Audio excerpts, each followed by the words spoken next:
Magandang umaga mga ka-happy hour. Narito ang mga balita para sa MBC TV Network News Update, 10 AM edition. Sa trending and viral news, all-purpose queen ni Queen Yasmin, nag-trending sa social media. Nag-trending online ang isang bagong design element, kung saan makikita ang isang babaeng naka-flower crown at nagpa-post bilang iba't ibang letra ng alpabeto. Ang babaeng ito ay walang iba kundi si Queen Yasmin, na ngayon ay opisyal ng kabilang sa mga design asset ng Canva. Si Queen Yasmin na kilala sa kanyang mga viral meme, nakakatawang spoken word videos, at mga litratong malimit mag-trend, ay tampok sa bagong koleksyon ng Canva na pinangalan ng All-Purpose Queen. Kasama ito sa assets, isang hanay ng visual elements na ginagamit sa paggawa ng advertisements, branding materials, at digital content. Iba't ibang uri ng design asset ang kasama sa All-Purpose Queen, bukod sa font kung saan siya ang bumubuo ng bawat letra, mayroon ding emojis, stock photos, at ang Queen of Signs, kung saan hawak niya ang isang blankong banner na maaaring lagyan ng sariling teksto o graphics ng user. Makukuha ang mga design asset na ito ng Canva Pro subscribers. Para gamitin, kailangang gumawa muna ng design at pumunta sa Elements tab. Pag tinype ang All-Purpose Queen, lalabas ang kabuoang koleksyon na maaaring gamitin sa mga announcement, advertisements, o iba't ibang creative projects. Samantala, DTI Chief, hinamon ng isang mambabatas sa 500 peso Noche Buena Challenge. Hinamon ni Kamanggagawa Party List Representative Elijah San Fernando si Department of Trade and Industry Secretary Cristina Roque sa 500 peso Noche Buena Challenge, para patunayang kasya ang naturang halaga para sa simpleng Noche Buena. Sa ibinahaging video post ng mambabatas, hinamon niya si DTI Chief na gawin ang naturang challenge kung naniniwala at naninindigan siyang kasya ang halagang 500 para sa Noche Buena.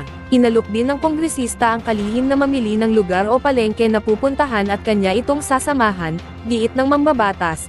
Ang pahayag ng kalihim ay insulto sa bawat manggagawa at ordinaryong Pilipino.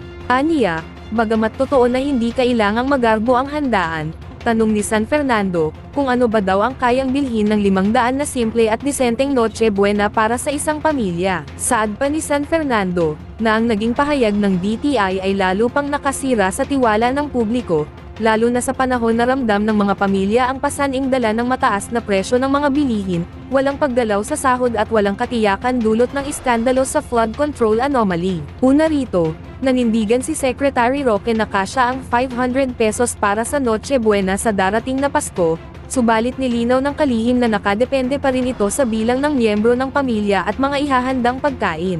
Paliwanag pa ng opisyal, na mayroong available packages at bundles sa merkado, upang makatipid at nagpatupad na rin ng price freeze sa basic at prime commodities hanggang sa January 2026, kaya't walang pagtaas sa naturang mga produkto. Sa MBC TV Sports, Gilas Pilipinas, tinambakan ang Guam.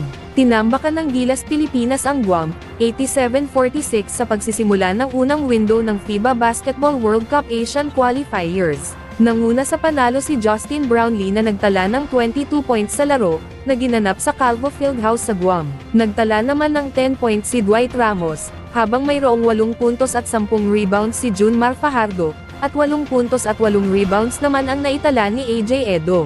Ang panalo ay isang magandang panimula para kay Quentin Millore Brown na ngayon lang nakasama sa National Basketball Team, kung saan mayroon itong naitalang 6 na puntos at 10 rebounds. Mula sa simula, ay hindi na hinayaan pa ng Gilas na makalamang pa ang Guam. Paghahandaan naman ngayon ng Gilas Pilipinas ang ikalawang laban nila ng Guam na gaganapin naman sa Blue Eagles Gym bukas.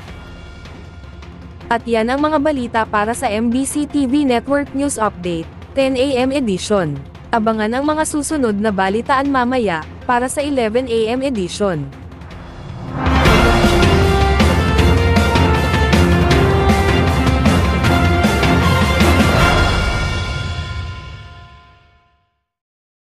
Mga ka-happy hour, kung gusto mong manood ang mga balita sa MBC TV Network News Update, mag-subscribe sa aming YouTube channel, i-like ang aming Facebook page, at i-follow sa aming TikTok account.